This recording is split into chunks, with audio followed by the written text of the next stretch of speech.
Chapter 23 of Wuthering Heights by Emily Brontë. The rainy night had ushered in a misty morning, half frost, half drizzle, and temporary brooks crossed our path, gurgling from the uplands. My feet were thoroughly wetted. I was cross and low, exactly the humour suited for making the most of these disagreeable things. We entered the farmhouse by the kitchen way to ascertain whether Mr. Heathcliff were really absent, because I put slight faith in his own affirmation. Joseph seemed sitting in a sort of Elysium alone, beside a roaring fire, a quart of ale on the table near him, bristling with large pieces of toasted oatcake, and his black short pipe in his mouth. Catherine ran to the hearth to warm herself. I asked if the master was in. My question remained so long unanswered that I thought the old man had grown deaf, and repeated it louder. "Nay," he snarled, or rather screamed through his nose. "Nay, you mun go back where you come from." "Joseph!" cried a peevish voice, simultaneously with me, from the inner room. Oh, how often am I to call you? There are only a few red ashes now. Joseph! Come this moment! Vigorous puffs and a resolute stare into the grate declared he had no ear for this appeal. The housekeeper and Hareton were invisible, one gone on an errand, and the other at his work probably. We knew Linton's tones, and entered. "Oh, I hope you'll die in a garret, starve to death," said the boy, mistaking our approach for that of his negligent attendant. He stopped on observing his error. His cousin flew to him. "Is that you, Miss Linton?" he said, raising his head from the arm of the great chair in which he reclined. "No, don't kiss me. It takes my breath. Oh, dear me.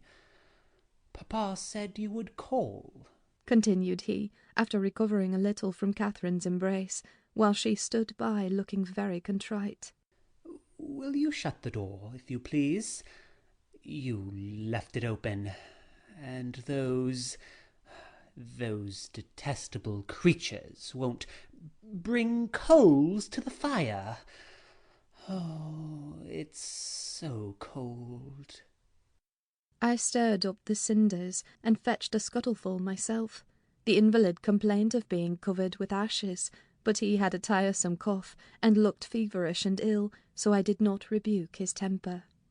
"Well, Linton," murmured Catherine, when his corrugated brow relaxed. "are you glad to see me? Can I do you any good?" "Why didn't you come before?" he asked. "You should have come instead of writing. It tired me dreadfully writing those long letters. I'd far rather have talked to you. Now I can neither bear to talk nor anything else. Oh, I wonder where Zillah is. Will you," looking at me, "step into the kitchen and see?" I had received no thanks for my other service, and being unwilling to run to and fro at his behest, I replied, "Nobody is out there but Joseph." "I want to drink," he exclaimed fretfully, turning away. "Zillah is constantly gadding off to Gimmerton since Papa went. It's miserable, and I'm obliged to come here. They resolved never to hear me upstairs." "Is your father attentive to you, Master Heathcliff?" I asked, perceiving Catherine to be checked in her friendly advances. "Attentive? He makes them a little more attentive, at least," he cried. "Oh, the wretches! Do you know, Miss Linton, that brute Hareton laughs at me. Oh, I hate him. Indeed, I hate them all. They are odious beings." Cathy began searching for some water. She lighted on a pitcher in the dresser, filled a tumbler, and brought it. He bid her add a spoonful of wine from a bottle on the table, and having swallowed a small portion, appeared more tranquil, and said she was very kind. "And are you glad to see me?" asked she, reiterating her former question, and pleased to detect the faint dawn of a smile. "Oh, yes, I am. It's something new to hear a voice like yours," he replied. "Oh, but I have been vexed, because you wouldn't come.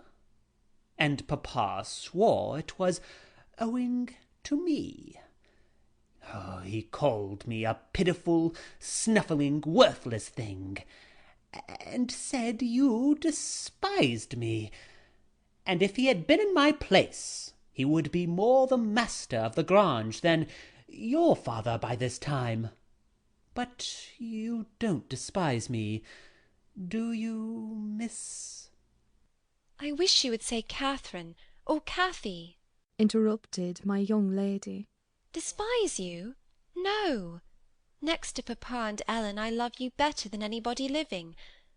I don't love Mr. Heathcliff, though, and I dare not come when he returns. Will he stay away many days?" "Not many," answered Linton. "but he goes on to the moors frequently, since the shooting season commenced, and you might spend an hour or two with me in his absence. Do say you will. I think I should not be peevish with you. You'd not provoke me, and you'd always be ready to help me, wouldn't you?" "Yes," said Catherine, stroking his long soft hair. "if I could only get Papa's consent, I'd spend half my time with you. Pretty Linton, I wish you were my brother." "And then you would like me, as well as your father," observed he, more cheerfully. "But Papa says you would love me better than him and all the world if you were my wife, so I'd rather you were that." "No, I should never love anybody better than Papa." she returned gravely.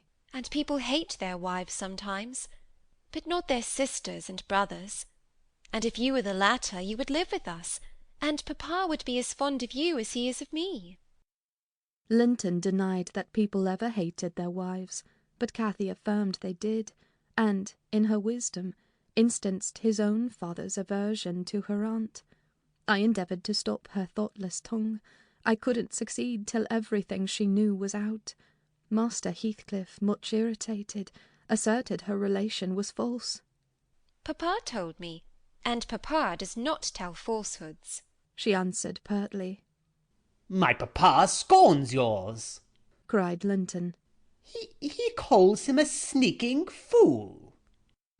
"Yours is a wicked man," retorted Catherine.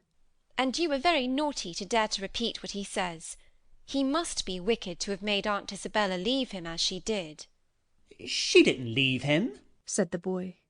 "You shan't contradict me." "She did," cried my young lady.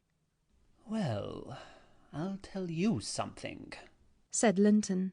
"Your mother hated your father. Now then."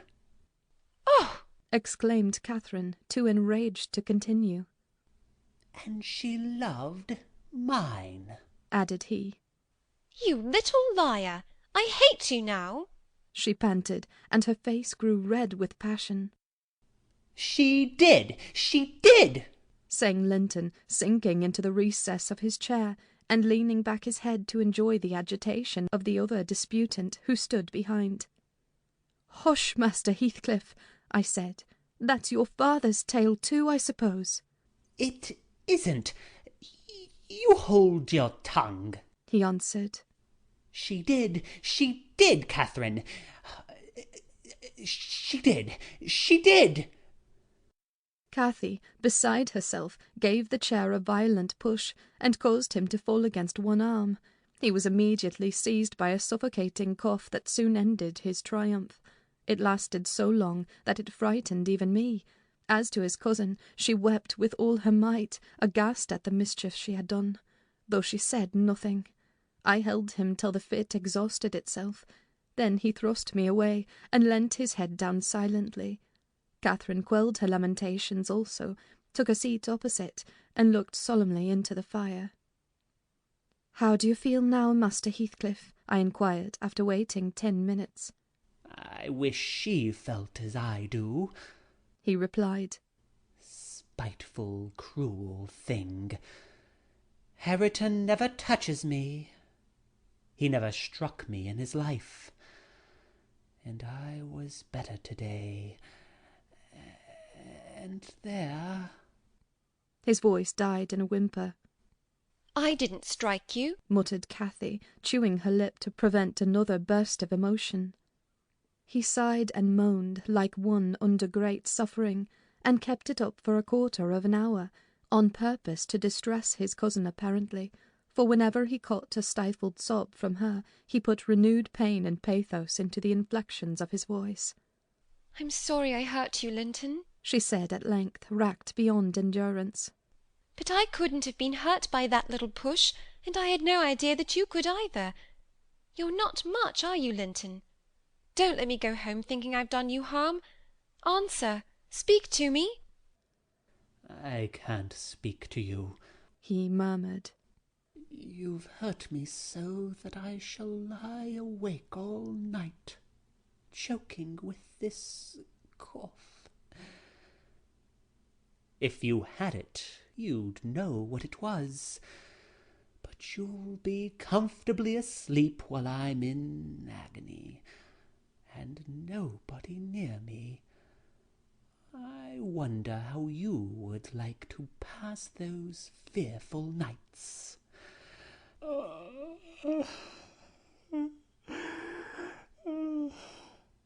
And he began to wail aloud for very pity of himself. "Since you are in the habit of passing dreadful nights," I said, "it won't be Miss who spoils your ease.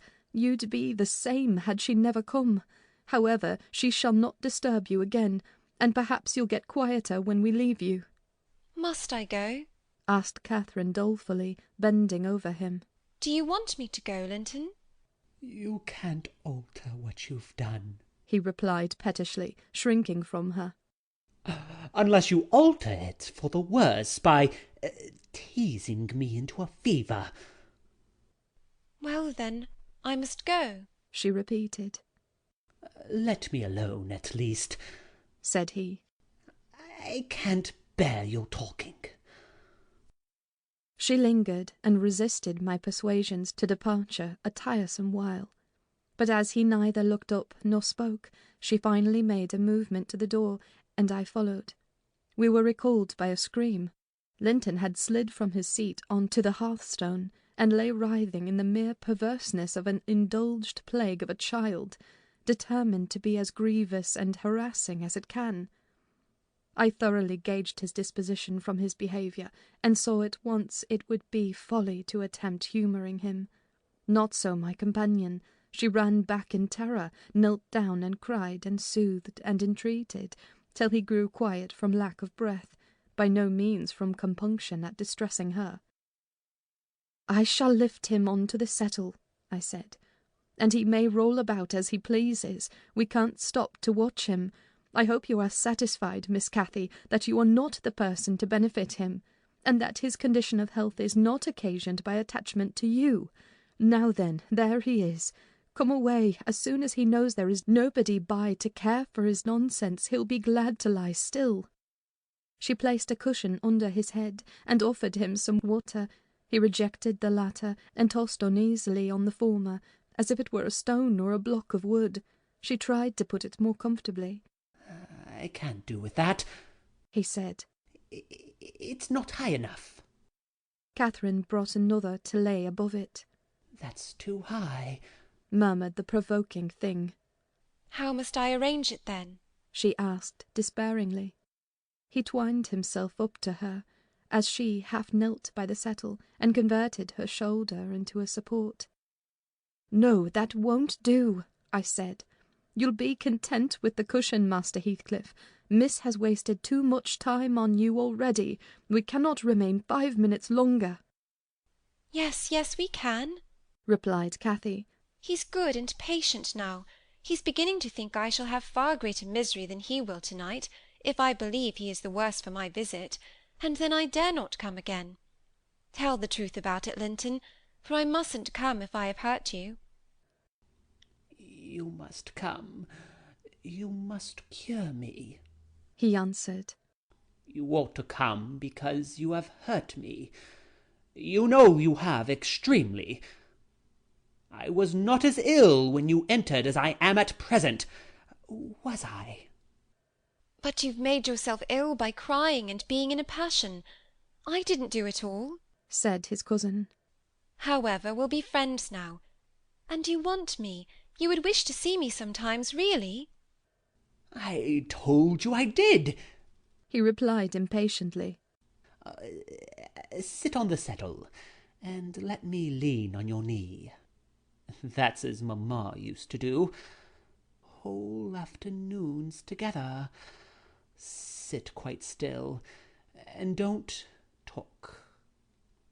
But you may sing a song if you can sing, or you may say a nice, long, interesting ballad. One of those you promised to teach me. Or a story. I'd rather have a ballad, though. Begin. Catherine repeated the longest she could remember. The employment pleased both mightily. Linton would have another, and after that another, notwithstanding my strenuous objections, and so they went on until the clock struck 12, and we heard Hareton in the court returning for his dinner. And tomorrow, Catherine, will you be here tomorrow? Asked young Heathcliff, holding her frock as she rose reluctantly. No, I answered, nor next day neither. She, however, gave a different response evidently, for his forehead cleared as she stooped and whispered in his ear. You won't go tomorrow, recollect, miss, I commenced, when we were out of the house. You are not dreaming of it, are you? She smiled. Oh, I'll take good care, I continued. I'll have that lock mended, and you can escape by no way else. I can get over the wall, she said, laughing. The Grange is not a prison, Ellen, and you are not my gaoler. And besides, I'm almost 17. I'm a woman. And I'm certain Linton would recover quickly if he had me to look after him. I'm older than he is, you know, and wiser. Less childish, am I not? And he'll soon do as I direct him, with some slight coaxing. He's a pretty little darling when he's good. I'd make such a pet of him if he were mine. We should never quarrel, should we, after we were used to each other? Don't you like him, Ellen? Like him? I exclaimed. The worst-tempered bit of a sickly slip that ever struggled into its teens. Happily, as Mr. Heathcliff conjectured, he'll not win 20. I doubt whether he'll see spring indeed, and small loss to his family whenever he drops off, and lucky it is for us that his father took him. The kinder he was treated, the more tedious and selfish he'd be. I'm glad you have no chance of having him for a husband, Miss Catherine. My companion waxed serious at hearing this speech. To speak of his death so regardlessly wounded her feelings. He's younger than I, she answered, after a protracted pause of meditation. And he ought to live the longest. He will. He must live as long as I do. He's as strong now as when he first came into the north. I'm positive of that. It's only a cold that ails him, the same as papa has. You say papa will get better, and why shouldn't he? Well, well, I cried. After all, we needn't trouble ourselves. For listen, miss, and mind, I'll keep my word. If you attempt going to Wuthering Heights again, with or without me, I shall inform Mr. Linton, and, unless he allow it, the intimacy with your cousin must not be revived. It has been revived, muttered Cathy sulkily. Must not be continued, then, I said. We'll see, was her reply, and she set off at a gallop, leaving me to toil in the rear. We both reached home before our dinner-time. My master supposed we had been wandering through the park, and therefore he demanded no explanation of our absence. As soon as I entered, I hastened to change my soaked shoes and stockings, but sitting such a while at the Heights had done the mischief.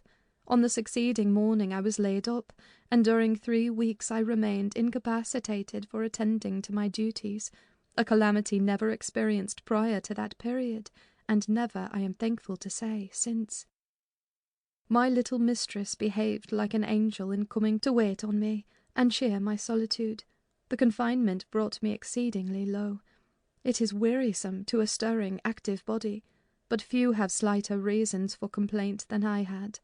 The moment Catherine left Mr. Linton's room she appeared at my bedside. Her day was divided between us, no amusement usurped a minute. She neglected her meals, her studies, and her play, and she was the fondest nurse that ever watched. She must have had a warm heart when she loved her father so, to give so much to me. I said her days were divided between us, but the master retired early, and I generally needed nothing after 6 o'clock.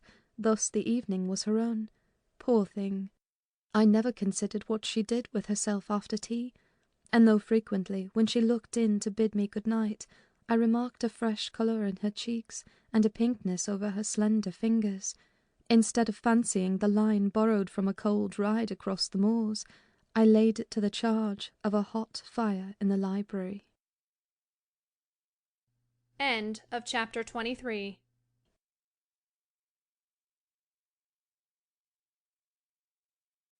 Chapter 24 of Wuthering Heights by Emily Brontë. At the close of 3 weeks I was able to quit my chamber and move about the house, and on the first occasion of my sitting up in the evening I asked Catherine to read to me, because my eyes were weak. We were in the library, the master having gone to bed.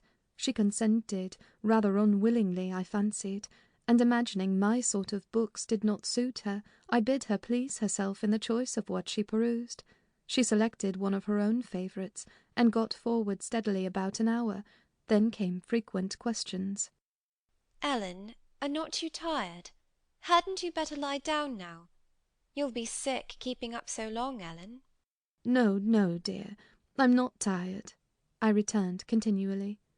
Perceiving me immovable, she essayed another method of showing her disrelish for her occupation. It changed to yawning and stretching, and "Oh, Ellen, I'm tired." "Give over, then, and talk," I answered. That was worse. She fretted and sighed, and looked at her watch till 8, and finally went to her room, completely overdone with sleep.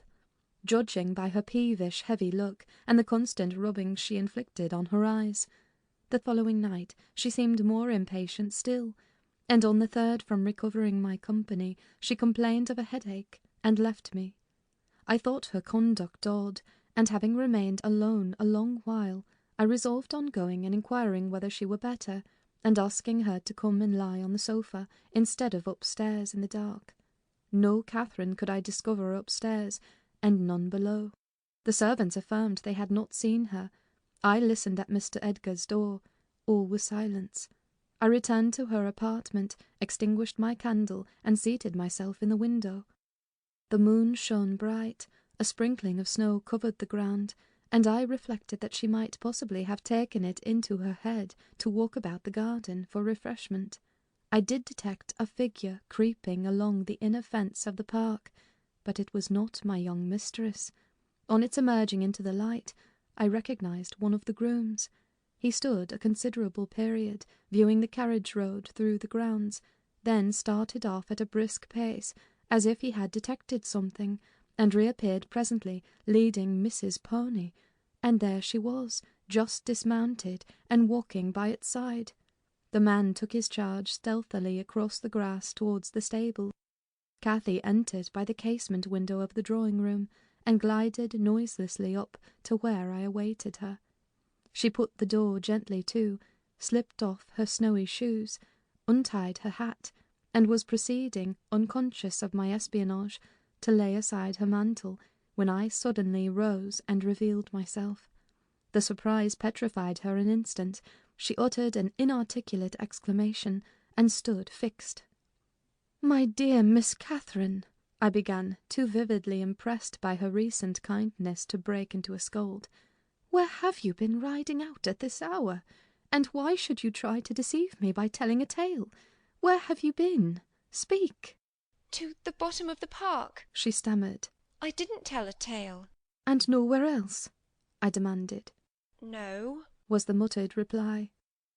"Oh, Catherine," I cried sorrowfully, "you know you have been doing wrong, or you wouldn't be driven to uttering an untruth to me.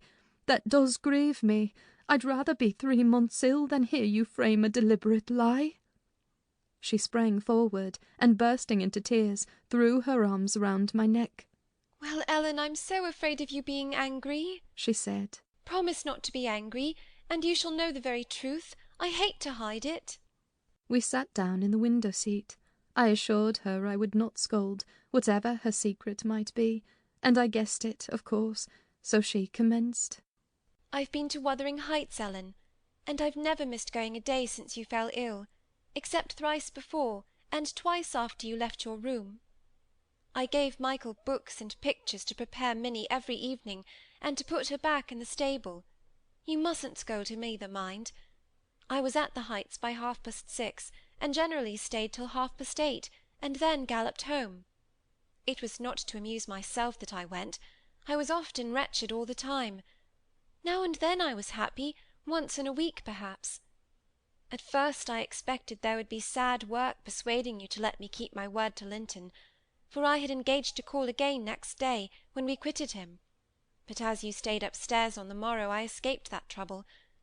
While Michael was refastening the lock of the park door in the afternoon, I got possession of the key, and told him how my cousin wished me to visit him because he was sick, and couldn't come to the Grange, and how papa would object to my going, and then I negotiated with him about the pony. He is fond of reading, and he thinks of leaving soon to get married, so he offered, if I would lend him books out of the library, to do what I wished, but I preferred giving him my own, and that satisfied him better.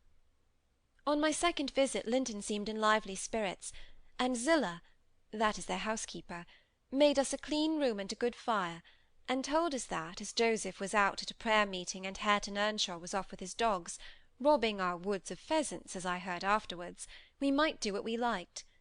She brought me some warm wine and gingerbread, and appeared exceedingly good-natured, and Linton sat in the arm-chair, and I in the little rocking-chair on the hearthstone, and we laughed and talked so merrily, and found so much to say. We planned where we would go, and what we would do in summer. I needn't repeat that, because you would call it silly. One time, however, we were near quarrelling. He said the pleasantest manner of spending a hot July day was lying from morning till evening on a bank of heath in the middle of the moors, with the bees humming dreamily about among the bloom, and the larks singing high up overhead, and the blue sky and bright sun shining steadily and cloudlessly.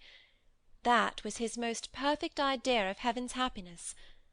Mine was rocking in a rustling green tree, with a west wind blowing, and bright white clouds flitting rapidly above, and not only larks, but throstles, and blackbirds, and linnets, and cuckoos pouring out music on every side, and the moors seen at a distance, broken into cool dusky dells, but close by great swells of long grass undulating in waves to the breeze, and woods and sounding water, and the whole world awake and wild with joy.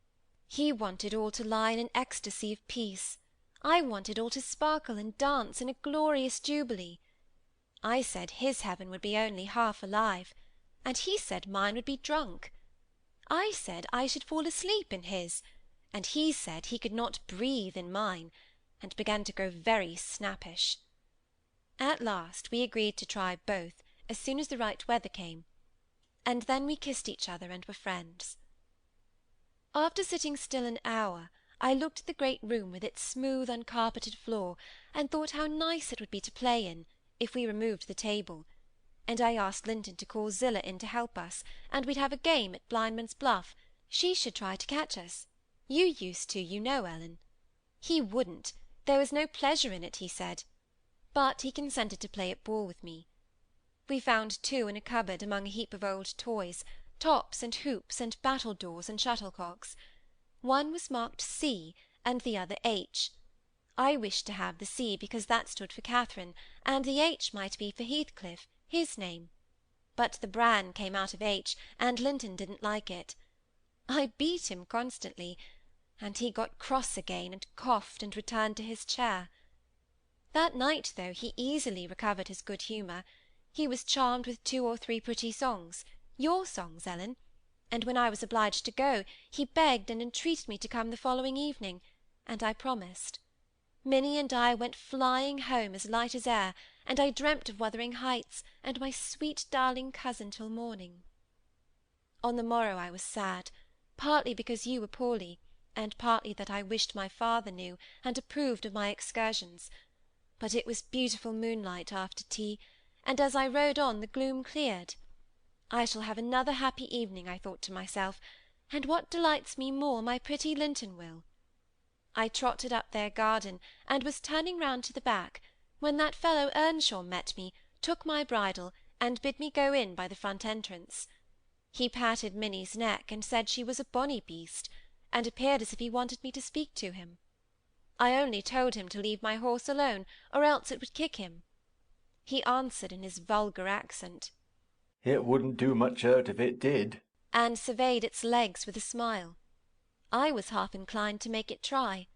However, he moved off to open the door, and as he raised the latch, he looked up to the inscription above, and said with a stupid mixture of awkwardness and elation, "Miss Catherine, I can read yon now." "Wonderful!" I exclaimed. "Pray let us hear you. You are grown clever." He spelt and drawled over by syllables the name. Hareton Earnshaw. "And the figures?" I cried encouragingly, perceiving that he came to a dead halt. "I cannot tell them yet," he answered. "Oh, you dunce!" I said, laughing heartily at his failure. The fool stared, with a grin hovering about his lips, and a scowl gathering over his eyes, as if uncertain whether he might not join in my mirth, whether it were not pleasant familiarity, or what it really was, contempt. I settled his doubts by suddenly retrieving my gravity, and desiring him to walk away, for I came to see Linton, not him. He reddened, I saw that by the moonlight, dropped his hand from the latch, and skulked off, a picture of mortified vanity. He imagined himself to be as accomplished as Linton, I suppose, because he could spell his own name, and was marvellously discomfited that I didn't think the same. "Stop, Miss Catherine, dear," I interrupted. "I shall not scold, but I don't like your conduct there. If you had remembered that Hareton was your cousin as much as Master Heathcliff, you would have felt how improper it was to behave in that way. At least it was praiseworthy ambition for him to desire to be as accomplished as Linton, and probably he did not learn merely to show off. You had made him ashamed of his ignorance before, I have no doubt, and he wished to remedy it and please you. To sneer at his imperfect attempt was very bad breeding. Had you been brought up in his circumstances, would you be less rude? He was as quick and as intelligent a child as ever you were, and I'm hurt that he should be despised now, because that base Heathcliff has treated him so unjustly." "Well, Ellen, you won't cry about it, will you?" she exclaimed, surprised at my earnestness. "But wait, and you shall hear if he conned his ABC to please me, and if it were worth while being civil to the brute." I entered.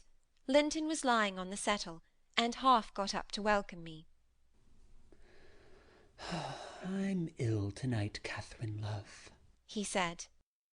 "and you must have all the talk, and let me listen. Come and sit by me. I was sure you wouldn't break your word, and I'll make you promise again before you go."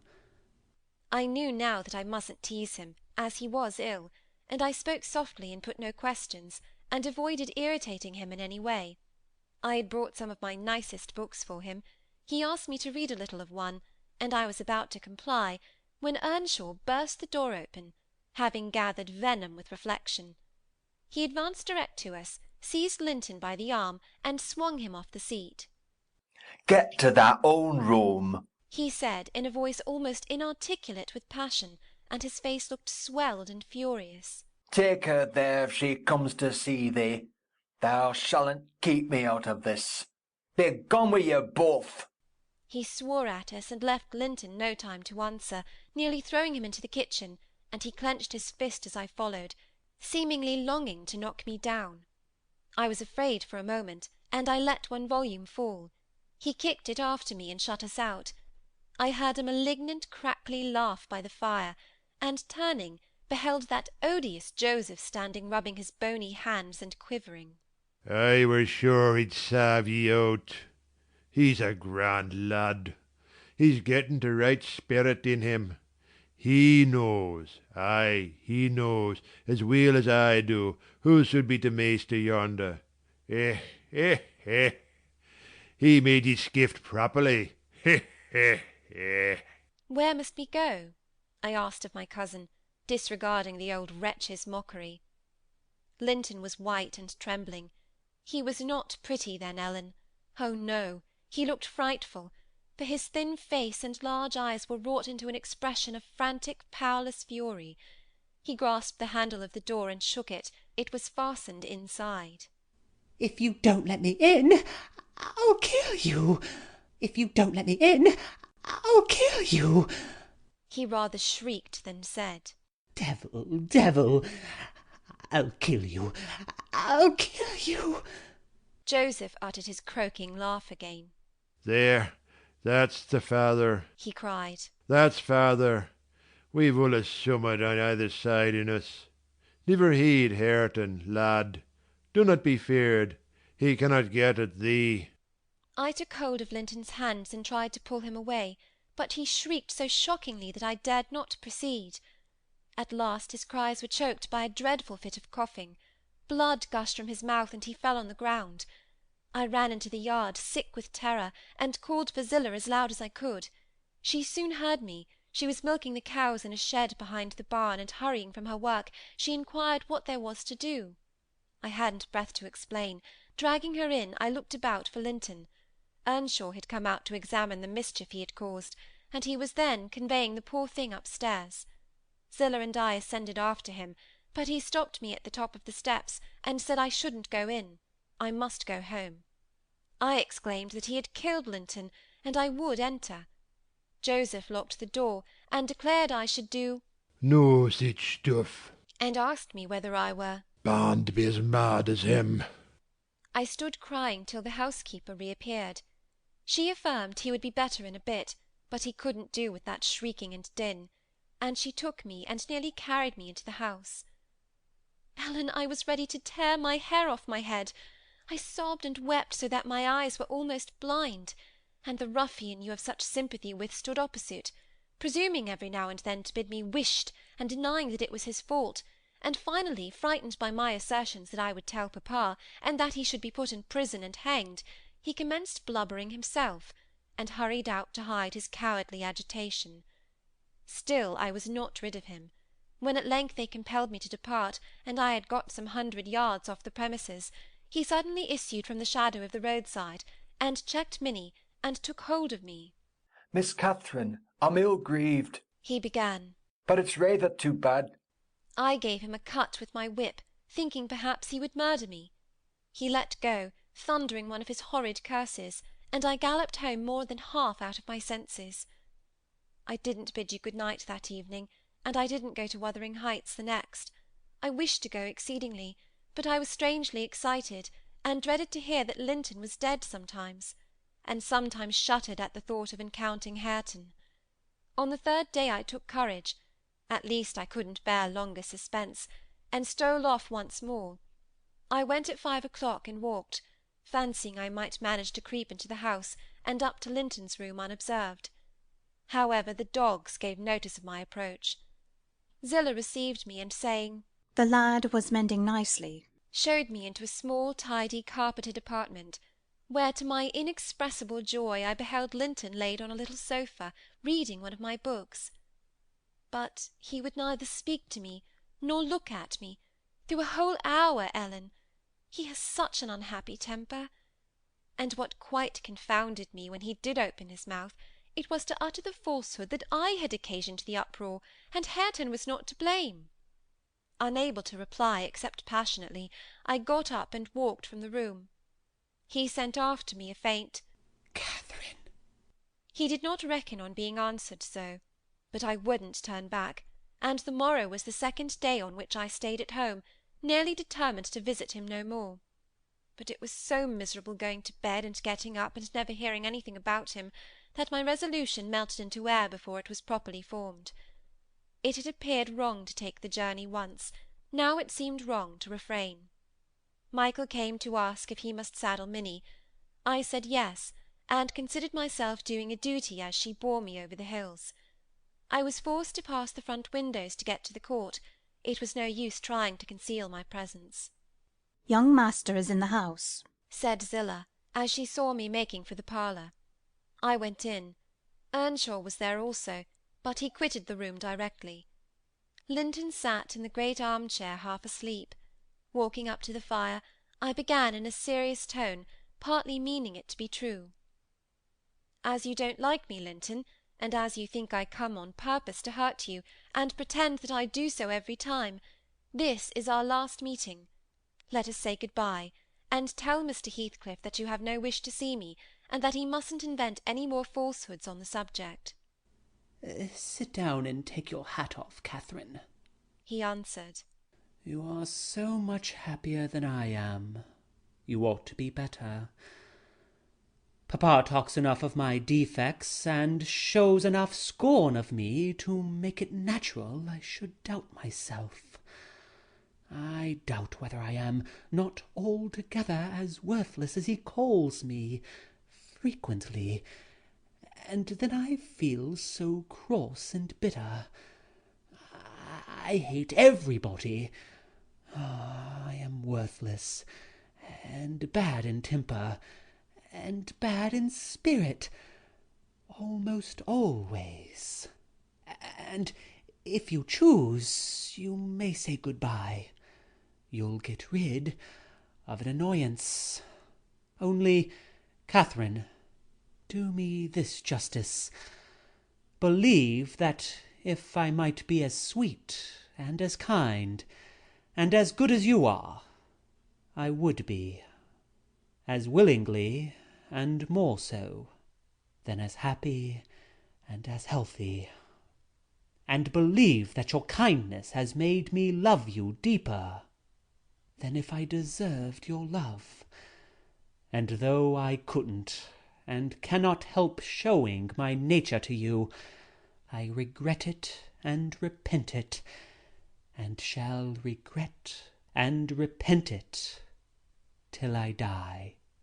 I felt he spoke the truth, and I felt I must forgive him.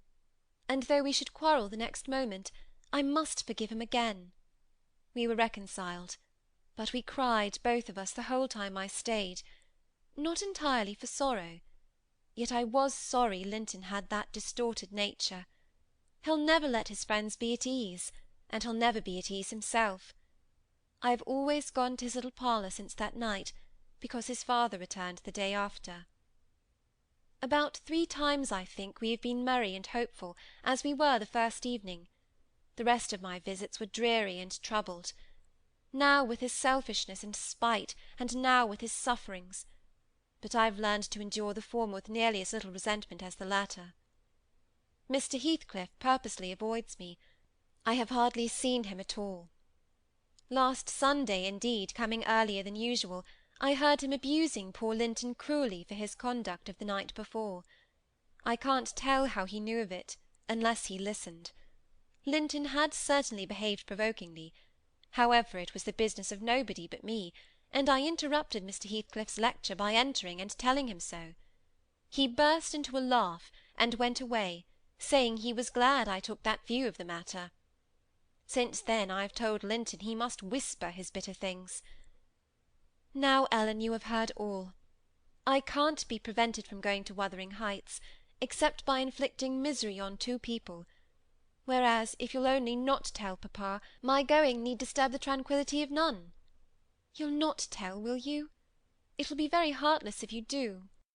I'll make up my mind on that point by tomorrow, Miss Catherine, I replied. It requires some study, and so I'll leave you to your rest, and go think it over. I thought it over aloud, in my master's presence, walking straight from her room to his, and relating the whole story, with the exception of her conversations with her cousin, and any mention of Hareton. Mr. Linton was alarmed and distressed, more than he would acknowledge to me. In the morning Catherine learnt my betrayal of her confidence, and she learnt also that her secret visits were to end.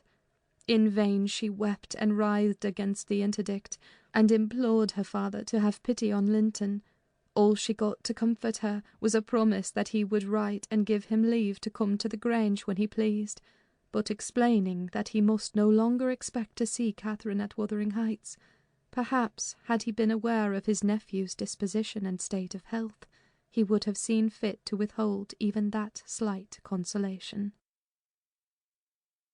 End of chapter 24.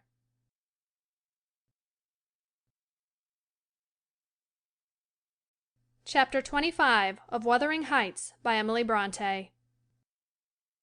These things happened last winter, sir, said Mrs. Dean.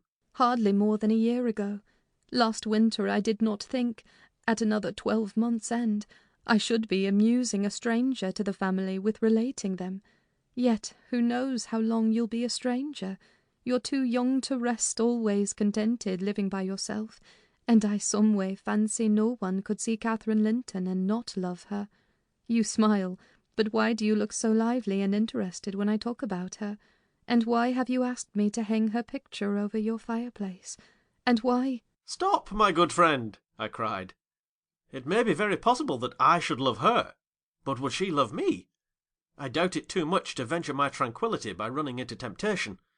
And then, my home is not here. I'm of the busy world, and to its arms I must return. Go on. Was Catherine obedient to her father's commands?" She was, continued the housekeeper.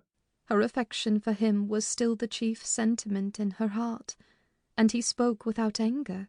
He spoke in the deep tenderness of one about to leave his treasure amid perils and foes, where his remembered words would be the only aid that he could bequeath to guide her. He said to me a few days afterwards, "I wish my nephew would write, Ellen, or call. Tell me sincerely what you think of him. Is he changed for the better? Or is there a prospect of improvement as he grows to a man?" "He's very delicate, sir," I replied, "and scarcely likely to reach manhood. But this I can say, he does not resemble his father. And if Miss Catherine had the misfortune to marry him, he would not be beyond her control, unless she were extremely and foolishly indulgent.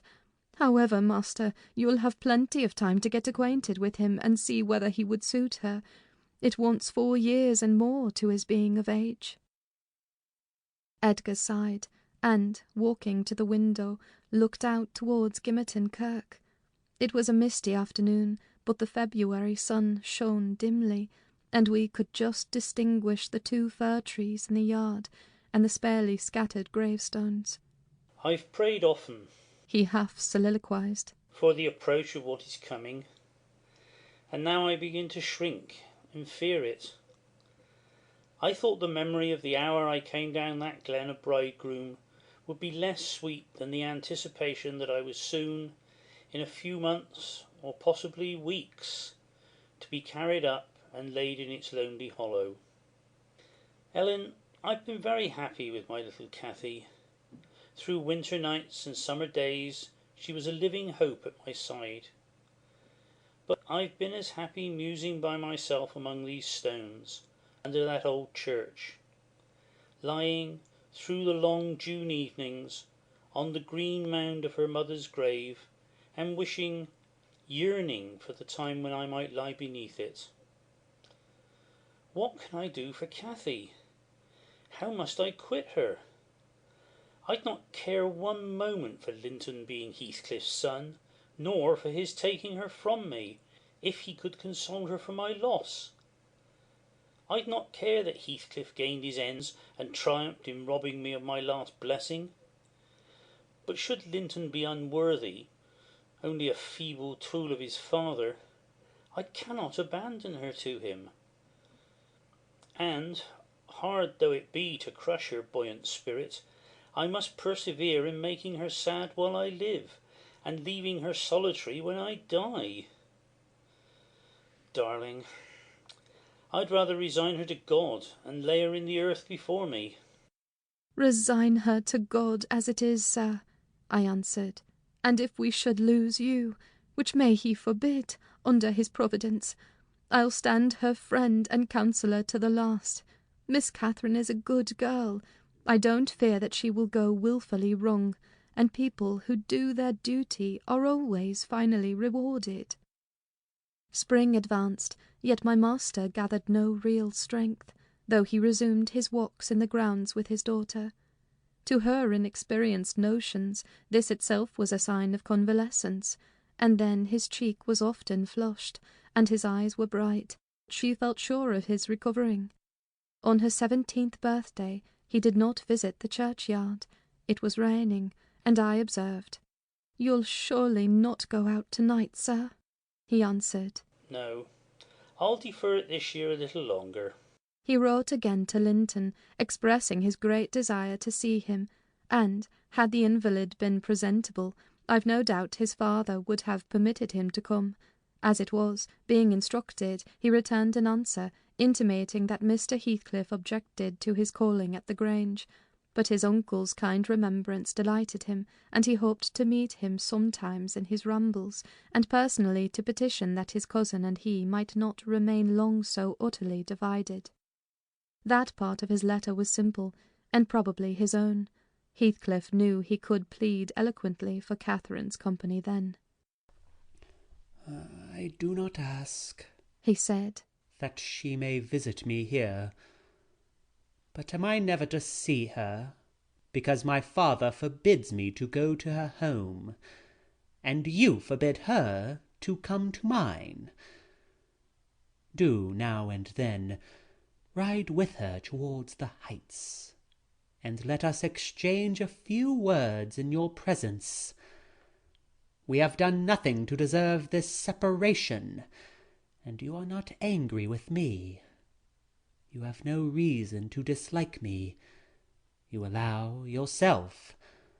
Dear uncle, send me a kind note tomorrow, and leave to join you anywhere you please, except at Thrushcross-Grange. I believe an interview would convince you that my father's character is not mine.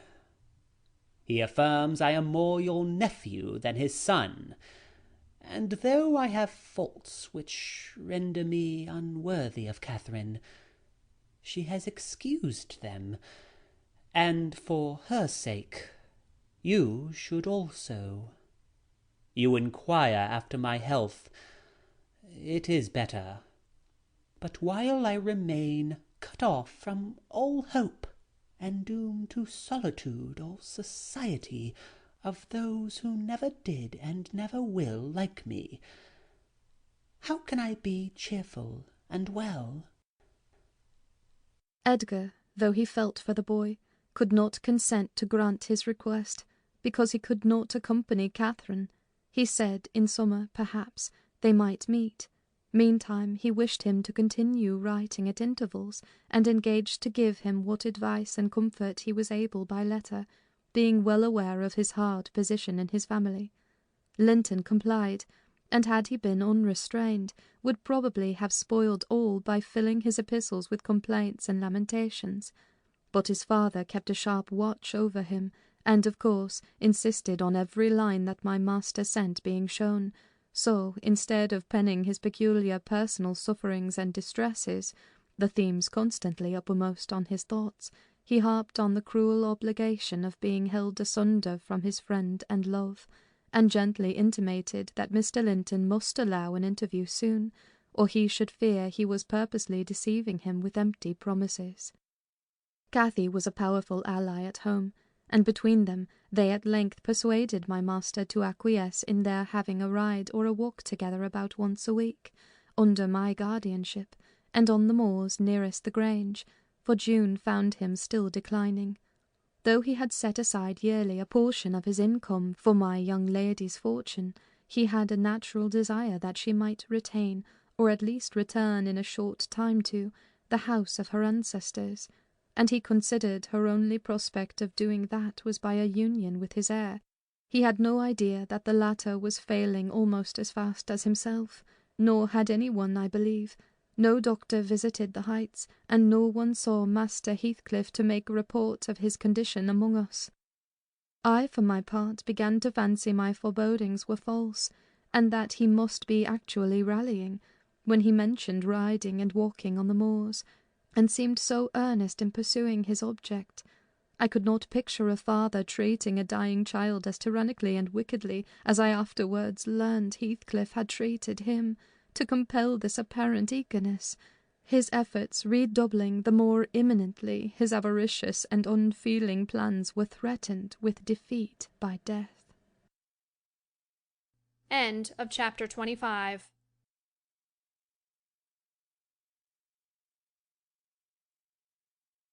Chapter 26 of Wuthering Heights by Emily Brontë. Summer was already past its prime, when Edgar reluctantly yielded his assent to their entreaties, and Catherine and I set out on our first ride to join her cousin. It was a close, sultry day, devoid of sunshine, but with a sky too dappled and hazy to threaten rain, and our place of meeting had been fixed at the Guidestone, by the crossroads.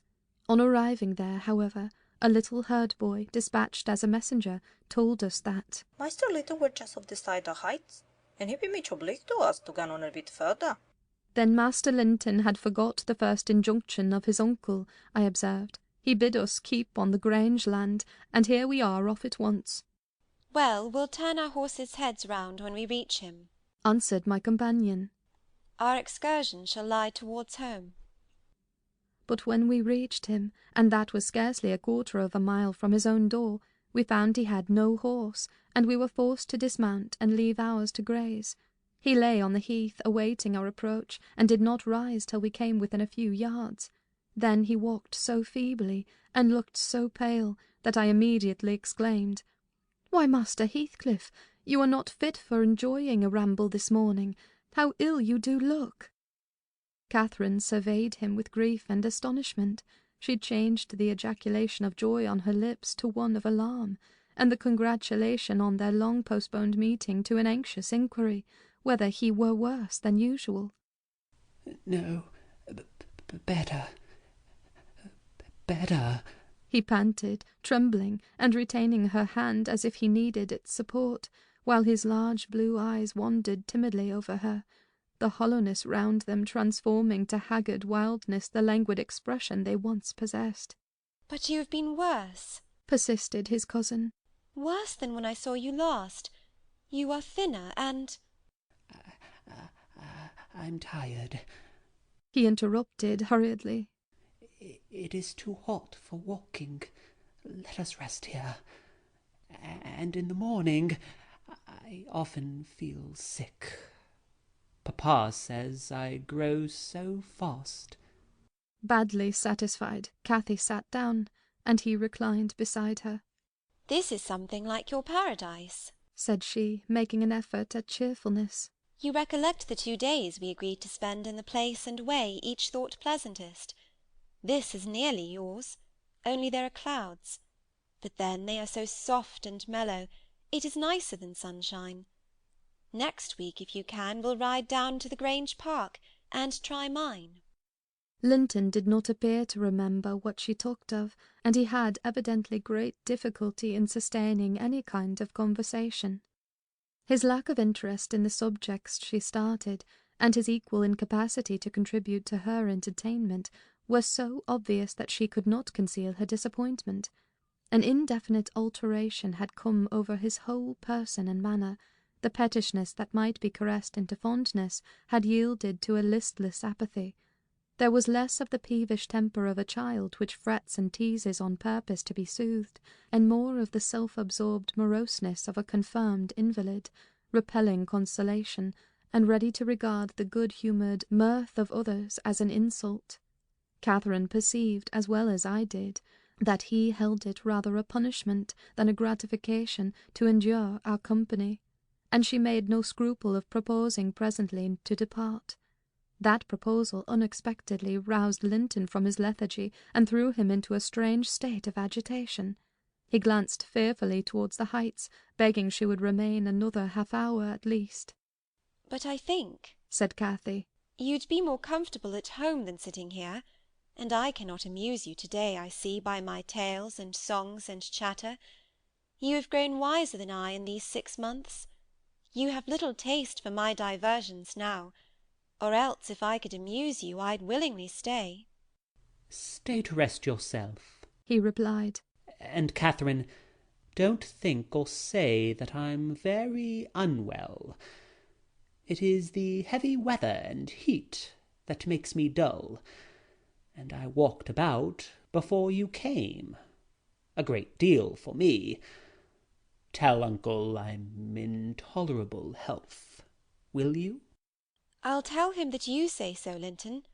I couldn't affirm that you are," observed my young lady, wondering at his pertinacious assertion of what was evidently an untruth. "And be here again next Thursday," continued he, shunning her puzzled gaze, "and give him my thanks for permitting you to come. My best thanks, Catherine. And if you did meet my father, and he asked you about me, don't lead him to suppose that I've been extremely silent and stupid. Don't look sad and downcast as you are doing. He'll be angry." "I care nothing for his anger," exclaimed Cathy, imagining she would be its object. "But I do," said her cousin, shuddering. "Don't provoke him against me, Catherine, for he is very hard." "Is he severe to you, Master Heathcliff?" I inquired. "Has he grown weary of indulgence, and passed from passive to active hatred?" Linton looked at me, but did not answer, and, after keeping her seat by his side another 10 minutes, during which his head fell drowsily on his breast, and he uttered nothing except suppressed moans of exhaustion or pain, Cathy began to seek solace in looking for bilberries and sharing the produce of her researches with me. She did not offer them to him, for she saw further notice would only weary and annoy. "Is it half an hour now, Ellen?" she whispered in my ear at last. "I can't tell why we should stay. He's asleep, and papa will be wanting us back." "Well, we must not leave him asleep," I answered. "Wait till he wakes, and be patient. You were mighty eager to set off, but your longing to see poor Linton has soon evaporated." "Why did he wish to see me?" returned Catherine. "In his crossest humours formerly I liked him better than I do in his present curious mood. It's just as if it were a task he was compelled to perform, this interview, for fear his father should scold him. But I'm hardly going to come to give Mr. Heathcliff pleasure, whatever reason he may have for ordering Linton to undergo this penance. And though I'm glad he's better in health, I'm sorry he's so much less pleasant, and so much less affectionate to me." "You think he is better in health, then?" I said. "Yes," she answered. "because he always made such a great deal of his sufferings, you know. He is not tolerably well, as he told me to tell papa, but he's better, very likely." "There you differ with me, Miss Cathy," I remarked. "I should conjecture him to be far worse." Linton here started from his slumber in bewildered terror, and asked if anyone had called his name. "No," said Catherine. "unless in dreams. I cannot conceive how you manage to doze out of doors in the morning." I thought I heard my father," he gasped, glancing up to the frowning nab above us. "You are sure nobody spoke?" "Quite sure," replied his cousin. "only Ellen and I were disputing concerning your health. Are you truly stronger, Linton, than when we separated in winter? If you be, I'm certain one thing is not stronger, your regard for me. Speak. Are you?" The tears gushed from Linton's eyes as he answered, Yes, I am." and still under the spell of the imaginary voice, his gaze wandered up and down to detect its owner. Cathy rose. "For to-day we must part," she said. "and I won't conceal that I have been sadly disappointed with our meeting, though I'll mention it to nobody but you. Not that I stand in awe of Mr. Heathcliff." "Hush!" murmured Linton. "For God's sake, hush! He's coming." And he clung to Catherine's arm, striving to detain her. But at that announcement she hastily disengaged herself, and whistled to Minnie, who obeyed her like a dog. "I'll be here next Thursday," she cried, springing to the saddle. "Good-bye. Quick, Ellen." And so we left him, scarcely conscious of our departure, so absorbed was he in anticipating his father's approach. Before we reached home, Catherine's displeasure softened into a perplexed sensation of pity and regret, largely blended with vague, uneasy doubts about Linton's actual circumstances, physical and social, in which I partook, though I counselled her not to say much, for a second journey would make us better judges. My master requested an account of our ongoings. His nephew's offering of thanks was duly delivered, Miss Cathy gently touching on the rest. I also threw little light on his inquiries, for I hardly knew what to hide and what to reveal. End of chapter 26.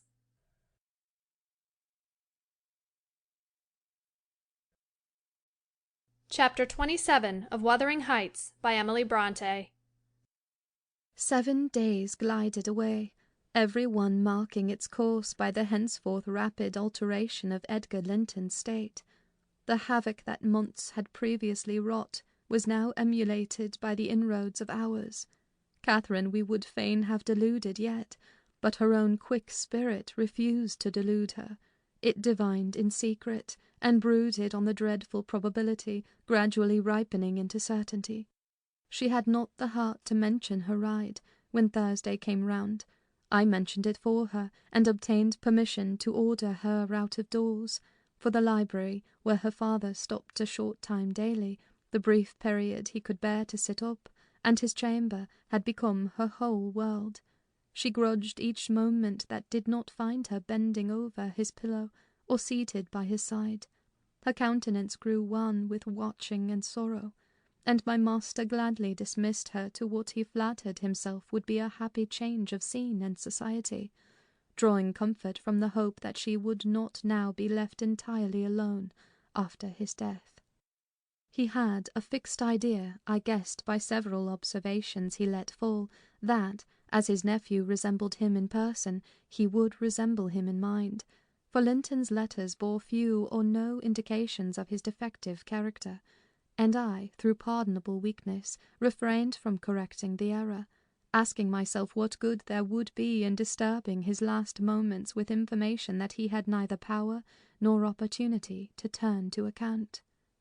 We deferred our excursion till the afternoon, a golden afternoon of August, every breath from the hills so full of life that it seemed whoever respired it, though dying, might revive. Catherine's face was just like the landscape, shadows and sunshine flitting over it in rapid succession, but the shadows rested longer, and the sunshine was more transient, and her poor little heart reproached itself for even that passing forgetfulness of its cares. We discerned Linton watching at the same spot he had selected before. My young mistress alighted, and told me that, as she was resolved to stay a very little while, I had better hold the pony and remain on horseback, but I dissented. I wouldn't risk losing sight of the charge committed to me a minute, so we climbed the slope of heath together. Master Heathcliff received us with greater animation on this occasion, not the animation of high spirits, though, nor yet of joy. It looked more like fear. "It is late," he said, speaking short and with difficulty. "Is not your father very ill? I thought you wouldn't come." "Why won't you be candid?" cried Catherine, swallowing her greeting. "Why cannot you say at once you don't want me? It is strange, Linton, that for the second time you have brought me here on purpose, apparently to distress us both, and for no reason besides." Linton shivered and glanced at her, half supplicating, half ashamed, but his cousin's patience was not sufficient to endure this enigmatical behaviour. "My father is very ill," she said. "and why am I called from his bedside? Why didn't you send to absolve me from my promise, when you wished I wouldn't keep it? Come, I desire an explanation. Playing and trifling are completely banished out of my mind, and I can't dance attendance on your affectations now." My affections, he murmured. What are they? For heaven's sake, Catherine, don't look so angry. Despise me as much as you please. I am a worthless, cowardly wretch. I can't be scorned enough, but I'm too mean for your anger. Hate my father, and spare me for contempt. "Nonsense!" cried Catherine in a passion. "Foolish, silly boy! And there he trembles, as if I were really going to touch him. You needn't bespeak contempt, Linton. Anybody will have it spontaneously at your service. Get off! I shall return home. It is folly dragging you from the hearthstone and pretending— What do we pretend? Let go my frock. If I pitied you for crying and looking so very frightened, you should spurn such pity. Ellen, tell him how disgraceful this conduct is. Rise and don't degrade yourself into an abject reptile. Don't!" With streaming face and an expression of agony, Linton had thrown his nerveless frame along the ground. He seemed convulsed with exquisite terror. "Oh!" he sobbed. "I cannot bear it. Catherine, I'm a traitor too, and I dare not tell you. But leave me, and I shall be killed. Dear Catherine, my life is in your hands, and you have said you loved me, and if you did, it wouldn't harm you. You'll not go, then? Kind, sweet, good Catherine, and perhaps you will consent, and he'll let me die with you." My young lady, on witnessing his intense anguish, stooped to raise him. The old feeling of indulgent tenderness overcame her vexation, and she grew thoroughly moved and alarmed. "Consent to what?" she asked. "To stay? Tell me the meaning of this strange talk, and I will. You contradict your own words, and distract me. Be calm and frank, and confess at once all that weighs on your heart. You wouldn't injure me, Linton, would you? You wouldn't let any enemy hurt me if you could prevent it? I'll believe you are a coward for yourself, but not a cowardly betrayer of your best friend." "But my father threatened me," gasped the boy, clasping his attenuated fingers. "And I dread him. I dare not tell." "Oh, well," said Catherine with scornful compassion. "keep your secret. I'm no coward. Save yourself. I'm not afraid." Her magnanimity provoked his tears. He wept wildly, kissing her supporting hands, and yet could not summon courage to speak out. I was cogitating what the mystery might be, and determined Catherine should never suffer to benefit him or anyone else by my good will, when, hearing a rustle among the ling, I looked up and saw Mr. Heathcliff almost close upon us, descending the heights.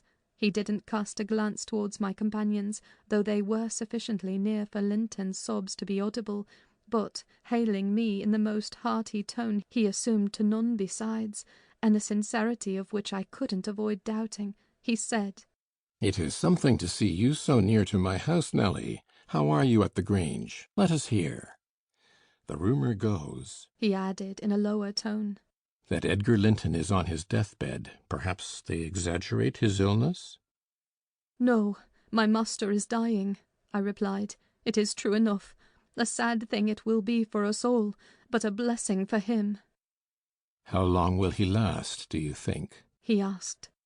"I don't know," I said. "Because," he continued, looking at the two young people who were fixed under his eye, Linton appeared as if he could not venture to stir or raise his head, and Catherine could not move on his account. Because that lad yonder seems determined to beat me, and I'd thank his uncle to be quick and go before him. Hallo, has the whelp been playing that game long? I did give him some lessons about snivelling. Is he pretty lively with Miss Linton generally? Lively? No, he has shown the greatest distress, I answered. To see him, I should say that instead of rambling with his sweetheart on the hills, he ought to be in bed, under the hands of a doctor. He shall be in a day or two, muttered Heathcliff. But first, get up, Linton, get up, he shouted. Don't grovel on the ground there. Up this moment.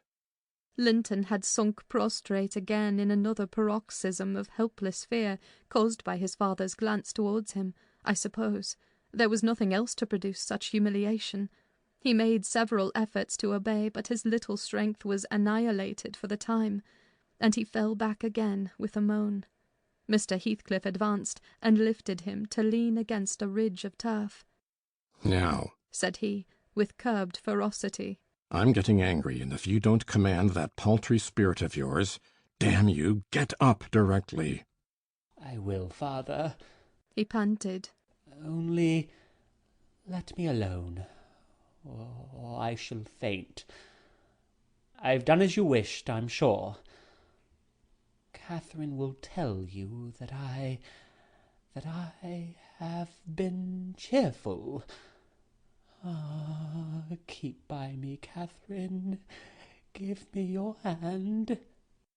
Take mine, said his father. Stand on your feet. There now, she'll lend you her arm. That's right, look at her. You would imagine I was the devil himself, Miss Linton, to excite such horror. Be so kind as to walk home with him, will you? He shudders if I touch him. Linton, dear, whispered Catherine. I can't go to Wuthering Heights. Papa has forbidden me. He'll not harm you. Why are you so afraid? I can never re-enter that house, he answered. I'm not to re-enter it without you. Stop, cried his father. We'll respect Catherine's filial scruples. Nelly, take him in, and I'll follow your advice concerning the doctor without delay. You'll do well, replied I, but I must remain with my mistress. To mind your son is not my business. You are very stiff, said Heathcliff. I know that, but you'll force me to pinch the baby and make it scream before it moves your charity. Come then, my hero, are you willing to return escorted by me?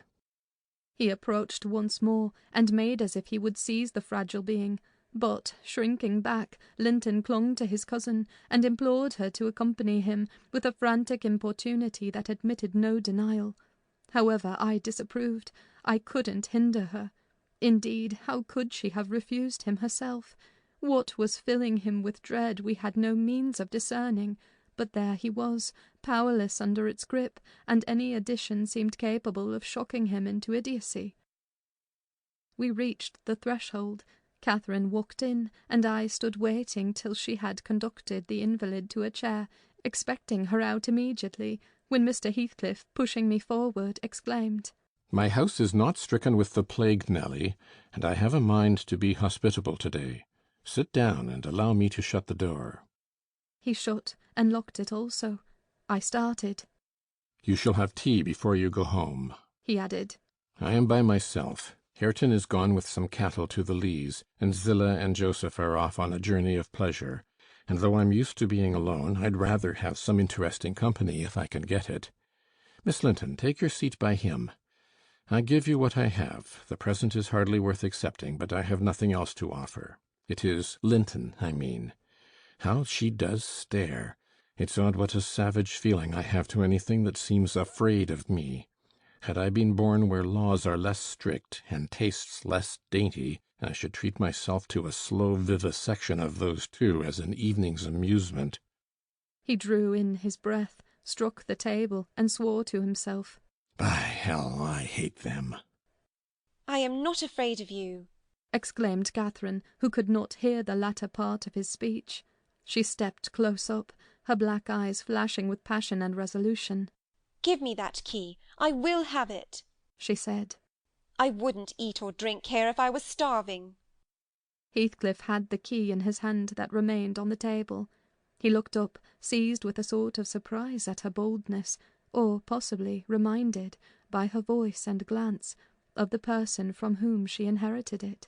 She snatched at the instrument, and half succeeded in getting it out of his loosened fingers, but her action recalled him to the present.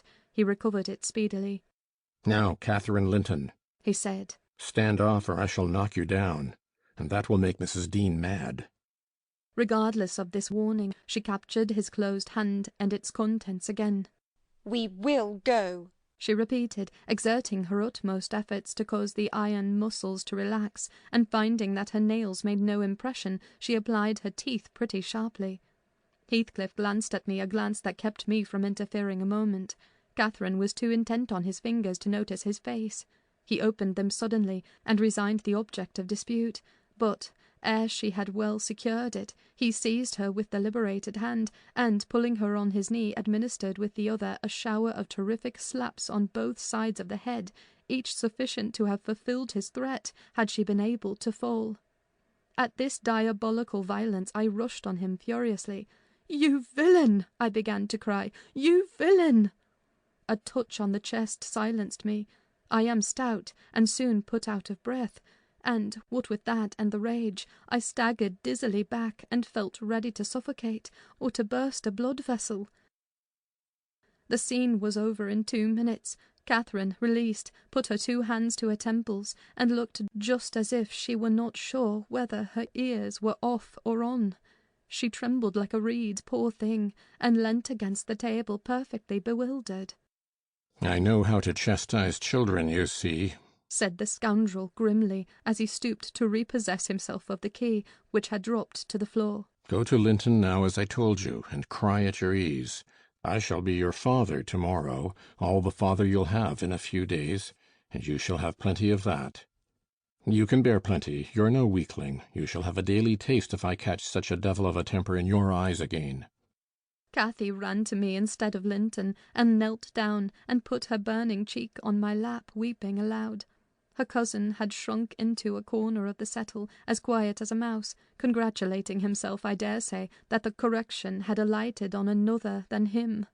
Mr. Heathcliff, perceiving us all confounded, rose, and expeditiously made the tea himself. The cups and saucers were laid ready. He poured it out, and handed me a cup. "Wash away your spleen," he said, "and help your own naughty pet and mine. It is not poisoned, though I prepared it.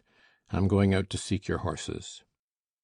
Our first thought on his departure was to force an exit somewhere. We tried the kitchen door, but that was fastened outside. We looked at the windows. They were too narrow for even Cathy's little figure. "Master Linton," I cried, seeing we were regularly imprisoned, "you know what your diabolical father is after, and you shall tell us, or I'll box your ears, as he has done your cousin's." "Yes, Linton, you must tell," said Catherine. "It was for your sake I came, and it will be wickedly ungrateful if you refuse." "Give me some tea.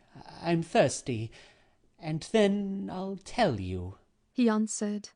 "Mrs. Dean, go away. I don't like you standing over me. Now, Catherine, you are letting your tears fall into my cup. I won't drink that. Give me another." Catherine pushed another to him, and wiped her face. I felt disgusted at the little wretch's composure, since he was no longer in terror for himself. The anguish he had exhibited on the moor subsided as soon as ever he entered Wuthering Heights, so I guessed he had been menaced with an awful visitation of wrath if he failed in decoying us there, and that accomplished, he had no further immediate fears. "Papa wants us to be married," he continued, after sipping some of the liquid. "and he knows your papa wouldn't let us marry now. And he's afraid of my dying if we wait. So we are to be married in the morning, and you are to stay here all night. And if you do as he wishes, you shall return home next day, and take me with you." "Take you with her, pitiful changeling," I exclaimed. "You marry? Why, the man is mad, or he thinks us fools, every one. And do you imagine that beautiful young lady, that healthy, hearty girl, will tie herself to a little perishing monkey like you? Are you cherishing the notion that anybody, let alone Miss Catherine Linton, would have you for a husband? You want whipping for bringing us in here at all, with your dastardly puling tricks, and don't look so silly now. I've a very good mind to shake you severely for your contemptible treachery and your imbecile conceit." I did give him a slight shaking, but it brought on the cough, and he took to his ordinary resource of moaning and weeping, and Catherine rebuked me. "Stay all night? No," she said, looking slowly round. "Ellen, I'll burn that door down, but I'll get out." And she would have commenced the execution of her threat directly, but Linton was up in alarm for his dear self again. He clasped her in his two feeble arms, sobbing, "Won't you have me and save me? Not let me come to the Grange? Oh, darling Catherine, you mustn't go and leave after all. You must obey my father. You must." "I must obey my own," she replied, "and relieve him from this cruel suspense. The whole night? What would he think? He'll be distressed already. I'll either break or burn away out of the house. Be quiet, you're in no danger. But if you hinder me— Linton, I love papa better than you." The mortal terror he felt of Mr. Heathcliff's anger restored to the boy his coward's eloquence. Catherine was near distraught. Still, she persisted that she must go home, and tried entreaty in her turn, persuading him to subdue his selfish agony. While they were thus occupied, our gaoler re-entered. "Your beasts have trotted off," he said. "And now, Linton, snivelling again? What has she been doing to you? Come, come, have done and get to bed. In a month or two, my lad, you'll be able to pay her back her present tyrannies with a vigorous hand. You're pining for pure love, are you? Nothing else in the world, and she shall have you. There, to bed. Zillah won't be here tonight. You must undress yourself. Hush! Hold your noise. Once in your own room, I'll not come near you. You needn't fear. By chance, you've managed tolerably. I'll look to the rest." He spoke these words, holding the door open for his son to pass, and the latter achieved his exit exactly as a spaniel might, which suspected the person who attended on it of designing a spiteful squeeze. The lock was resecured. Heathcliff approached the fire, where my mistress and I stood silent. Catherine looked up, and instinctively raised her hand to her cheek. His neighbourhood revived a painful sensation. Anybody else would have been incapable of regarding the childish act with sternness, but he scowled on her and muttered, "Oh, you are not afraid of me. Your courage is well disguised. You seem damnably afraid." "I am afraid now," she replied, "because if I stay, papa will be miserable. And how can I endure making him miserable, when he— Mr. Heathcliff, let me go home. I promised to marry Linton. Papa would like me to, and I love him. Why should you wish to force me to do what I'll willingly do of myself?" "Let him dare to force you," I cried. "There's law in this land, thank God. There is, though we be in an out-of-the-way place. I'd inform if he were my own son, and it's felony without benefit of clergy." "Silence," said the ruffian. "To the devil with your clamour. I don't want you to speak. Miss Linton, I shall enjoy myself remarkably in thinking your father will be miserable. I shall not sleep for satisfaction. You could have hit on no surer way of fixing your residence under my roof for the next 24 hours than informing me that such an event would follow. As to your promise to marry Linton, I'll take care you shall keep it, for you shall not quit this place till it is fulfilled." "Send Ellen, then, to let papa know I'm safe," exclaimed Catherine, weeping bitterly. "Or marry me now. Poor papa! Ellen, he'll think we're lost. What shall we do? Not he. He'll think you are tired of waiting on him, and run off for a little amusement," answered Heathcliff. "You cannot deny that you entered my house of your own accord, in contempt of his injunctions to the contrary, and it is quite natural that you should desire amusement at your age, and that you would weary of nursing a sick man, and that man only your father. Catherine, his happiest days were over when your days began. He cursed you, I dare say, for coming into the world. I did, at least, and it would just do if he cursed you as he went out of it. I'd join him. I don't love you. How should I? Weep away. As far as I can see, it will be your chief diversion hereafter, unless Linton make amends for other losses, and your provident parent appears to fancy he may. His letters of advice and consolation entertained me vastly. In his last he recommended my jewel to be careful of his, and kind to her when he got her. Careful and kind, that's paternal. But Linton requires his whole stock of care and kindness for himself. Linton can play the little tyrant well. He'll undertake to torture any number of cats if their teeth be drawn and their claws pared. He'll be able to tell his uncle fine tales of his kindness when you get home, I assure you." "You're right there," I said. "Explain your son's character. Show his resemblance to yourself, and then I hope Miss Cathy will think twice before she takes the cockatrice." "I don't much mind speaking of his amiable qualities now," he answered, "because she must either accept him or remain a prisoner, and you along with her, till your master dies. I can detain you both, quite concealed, here. If you doubt, encourage her to retract her word, and you'll have an opportunity of judging." "I'll not retract my word," said Catherine. "I'll marry him within this hour, if I may go to Thrushcross Grange afterwards. Mr. Heathcliff, you're a cruel man, but you're not a fiend. And you won't, from mere malice, destroy irrevocably all my happiness. If papa thought I had left him on purpose, and if he died before I returned, could I bear to live? I've given over crying, but I'm going to kneel here at your knee, and I'll not get up, and I'll not take my eyes from your face till you look back at me. No, don't turn away, do look. You'll see nothing to provoke you. I don't hate you. I'm not angry that you struck me. Have you never loved anybody in all your life, uncle? Never? Oh, you must look once. I'm so wretched, you can't help being sorry and pitying me." "Keep your F's fingers off, and move or I'll kick you," cried Heathcliff, brutally repulsing her. "I'd rather be hugged by a snake. How the devil can you dream of fawning on me? I detest you."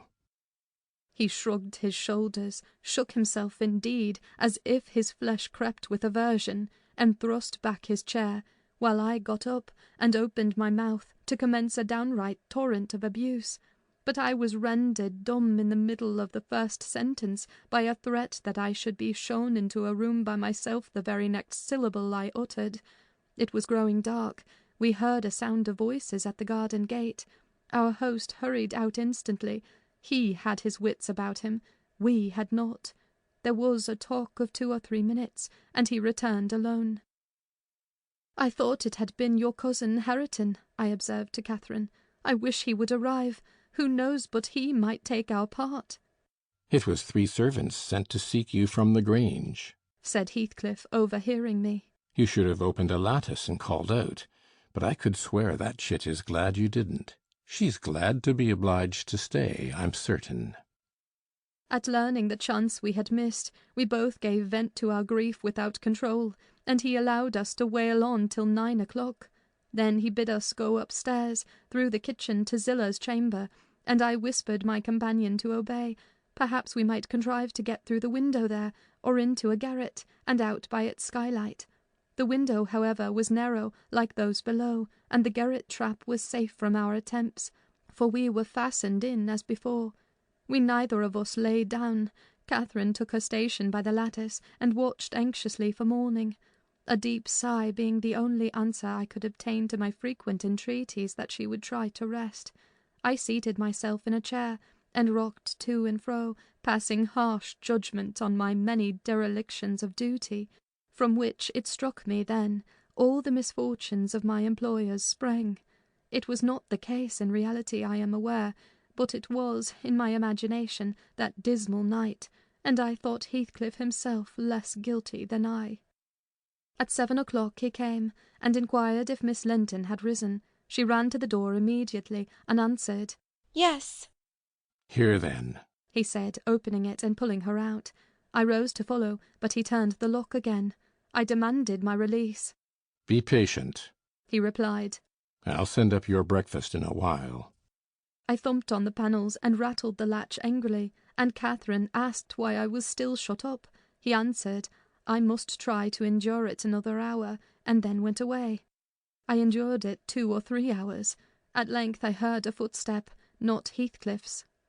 "I brought you something to eat," said a voice. "Open door." Complying eagerly, I beheld Hareton, laden with food enough to last me all day. "Take it," he added, thrusting the tray into my hand. "Stay 1 minute," I began. "Nay," cried he, and retired, regardless of any prayers I could put forth to detain him.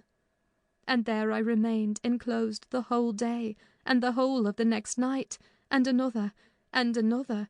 5 nights and 4 days I remained altogether, seeing nobody but Hareton once every morning, and he was a model of a gaoler, surly and dumb, and deaf to every attempt at moving his sense of justice or compassion. End of chapter 27.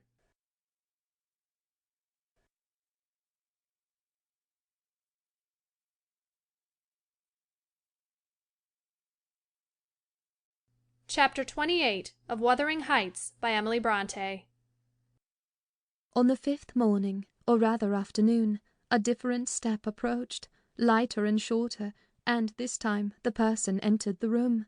It was Zillah, donned in her scarlet shawl, with a black silk bonnet on her head, and a willow basket swung to her arm. "Ah, dear! Mrs. Dean!" she exclaimed. "Well, there is a talk about you at Gimmerton. I never thought but you were sunk in the Black Horse Marsh, and Missy with you, till master told me you'd been found, and he lodged you here. What, and you must have got on an island, sure. And how long were you in the hole? Did master save you, Mrs. Dean? But you're not so thin. You've not been so poorly, have you?" "Your master is a true scoundrel," I replied, "but he shall answer for it. He needn't have raised that tale. It shall be all laid bare." "What do you mean?" asked Zillah. "It's not his tale.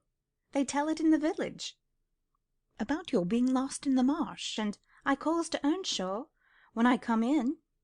Eh, there's queer things, Mr. Hareton, happened since I went off.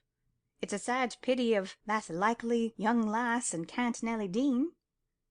He's dead, and I thought he had not heard aught, so I told him the rumour.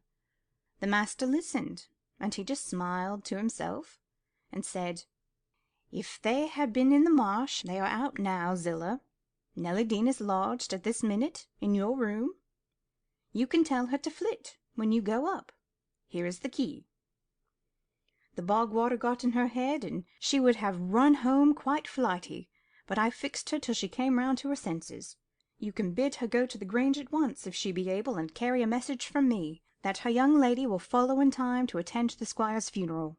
"Mr. Edgar is not dead," I gasped. "Oh, Zillah, Zillah!" "No, no, sit you down, my good mistress," she replied. "You're right sickly yet. He's not dead. Dr. Kenneth thinks he may last another day. I met him on the road and asked." Instead of sitting down, I snatched my outdoor things and hastened below, for the way was free. On entering the house, I looked about for someone to give information of Catherine. The place was filled with sunshine, and the door stood wide open, but nobody seemed at hand.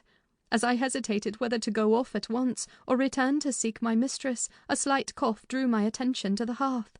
Linton lay on the settle, sole tenant, sucking a stick of sugar candy and pursuing my movements with apathetic eyes. "Where is Miss Catherine?" I demanded sternly, supposing I could frighten him into giving intelligence by catching him thus alone. He sucked on like an innocent. "Is she gone?" I said. "No," he replied. "She's upstairs. She's not to go. We won't let her." "You won't let her, little idiot!" I exclaimed. "Direct me to her room immediately, or I'll make you sing out sharply." "Papa would make you sing out if you attempted to get there," he answered. "He says I'm not as soft with Catherine. She's my wife, and it's shameful that she should wish to leave me. She says she hates me, and wants me to die, that she may have my money. But she shan't have it, and she shan't go home. She never shall. She may cry and be sick as much as she pleases." He resumed his former occupation, closing his lids as if he meant to drop asleep. "Master Heathcliff," I resumed, "have you forgotten all Catherine's kindness to you last winter, when you affirmed you loved her, and when she brought you books and sung you songs, and came many a time through the wind and snow to see you? She wept to miss one evening, because you would be disappointed, and you felt then that she was 100 times too good to you. And now you believe the lies your father tells, though you know he detests you both, and you join him against her. That's fine gratitude, is it not?" The corner of Linton's mouth fell, and he took the sugar candy from his lips.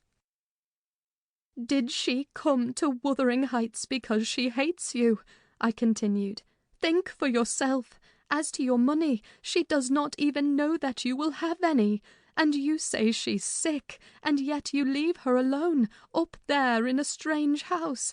You who have felt what it is to be so neglected. You could pity your own sufferings, and she pitied them too, but you won't pity hers.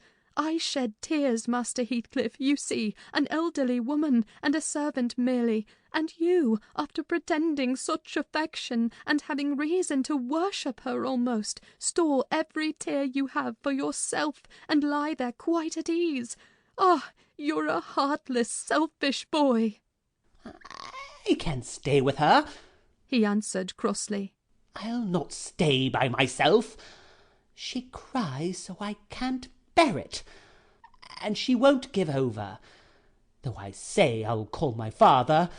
I did call him once, and he threatened to strangle her if she was not quiet. But she began again the instant he left the room, moaning and grieving all night long, though I screamed for vexation that I couldn't sleep." "Is Mr. Heathcliff out?" I inquired, perceiving that the wretched creature had no power to sympathise with his cousin's mental tortures. "He's in the court," he replied, "talking to Uncle Kenneth, who says Uncle is dying, truly at last.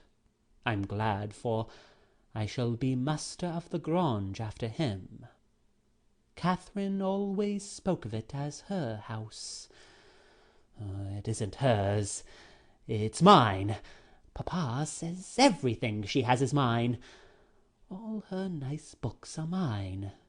She offered to give me them, and her pretty birds, and her pony, Minnie, if I would get the key of our room, and let her out.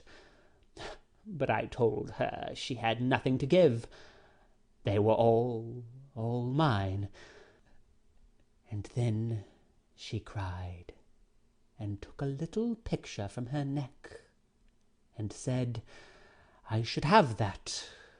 2 pictures in a gold case. On one side her mother, and on the other Uncle, when they were young. That was yesterday. I said they were mine too, and tried to get them from her. The spiteful thing wouldn't let me. She pushed me off, and hurt me. I shrieked out. That frightened her. She heard Papa coming, and she broke the hinges and divided the case, and gave me her mother's portrait. The other she attempted to hide, but Papa asked what was the matter, and I explained it. He took the other I had away, and ordered her to resign hers to me. She refused, and he struck her down, and wrenched it off the chain, and crushed it with his foot. "And were you pleased to see her struck?" I asked, having my designs in encouraging his talk. I winked. He answered. I wink to see my father strike a dog or a horse. He does it so hard. Yet I was glad at first. She deserved punishing for punishing me. But when Papa was gone, she made me come to the window and showed me her cheek cut on the inside against her teeth, and her mouth filling with blood. And then she gathered up the bits of the picture, and went and sat down with her face to the wall, and she has never spoken to me since. And I sometimes think she can't speak for pain. I don't like to think so, but she's a naughty thing for crying continually, and she looks so pale and wild. I'm afraid of her. "And you can get the key if you choose," I said. "Yes, when I am upstairs," he answered. "but I can't walk upstairs now." "In what apartment is it?" I asked. "Oh," he cried, "I shan't tell you where it is. It is our secret. Nobody, neither Hareton nor Zillah, is to know. There, you've tired me. Go away. Go away." And he turned his face on to his arm and shut his eyes again. I considered it best to depart without seeing Mr. Heathcliff, and bring a rescue for my young lady from the Grange. On reaching it, the astonishment of my fellow servants to see me, and their joy also, was intense, and when they heard that their little mistress was safe, 2 or 3 were about to hurry up and shout the news at Mr. Edgar's door, but I bespoke the announcement of it myself. How changed I found him, even in those few days! He lay an image of sadness and resignation, awaiting his death. Very young he looked, though his actual age was 39. One would have called him 10 years younger at least. He thought of Catherine, for he murmured her name. I touched his hand and spoke. "Catherine is coming, dear master," I whispered. "She is alive and well, and will be here, I hope, tonight." I trembled at the first effects of this intelligence. He half rose up, looked eagerly round the apartment, and then sank back in a swoon. As soon as he recovered, I related our compulsory visit and detention at the Heights. I said Heathcliff forced me to go in, which was not quite true. I uttered as little as possible against Linton, nor did I describe all his father's brutal conduct, my intentions being to add no bitterness, if I could help it, to his already overflowing cup. He divined that one of his enemy's purposes was to secure the personal property as well as the estate to his son, or rather himself. Yet why he did not wait till his decease was a puzzle to my master, because ignorant how nearly he and his nephew would quit the world together. However, he felt that his will had better be altered. Instead of leaving Catherine's fortunes at her own disposal, he determined to put it in the hands of trustees for her use during life, and for her children, if she had any, after her. By that means it could not fall to Mr. Heathcliff should Linton die. Having received his orders, I dispatched a man to fetch the attorney, and 4 more, provided with serviceable weapons, to demand my young lady of her gaoler. Both parties were delayed very late. The single servant returned first. He said Mr. Green, the lawyer, was out when he arrived at his house, and he had to wait 2 hours for his re-entrance. And then Mr. Green told him he had a little business in the village that must be done, but he would be at Thrushcross Grange before morning. The 4 men came back unaccompanied also. They brought word that Catherine was ill, too ill to quit her room, and Heathcliff would not suffer them to see her. I scolded the stupid fellows well for listening to that tale, which I would not carry to my master, resolving to take a whole bevy up to the Heights at daylight, and storm it literally, unless the prisoner were quietly surrendered to us. Her father shall see her, I vowed, and vowed again, if that devil be killed on his own door-stones in trying to prevent it. Happily, I was spared the journey and the trouble. I had gone downstairs at 3 o'clock to fetch a jug of water, and was passing through the hall with it in my hand, when a sharp knock at the front door made me jump. "Oh, it is Green," I said, recollecting myself. "Only Green." And I went on, intending to send somebody else to open it, but the knock was repeated, not loud, and still importunately. I put the jug on the banister, and hastened to admit him myself.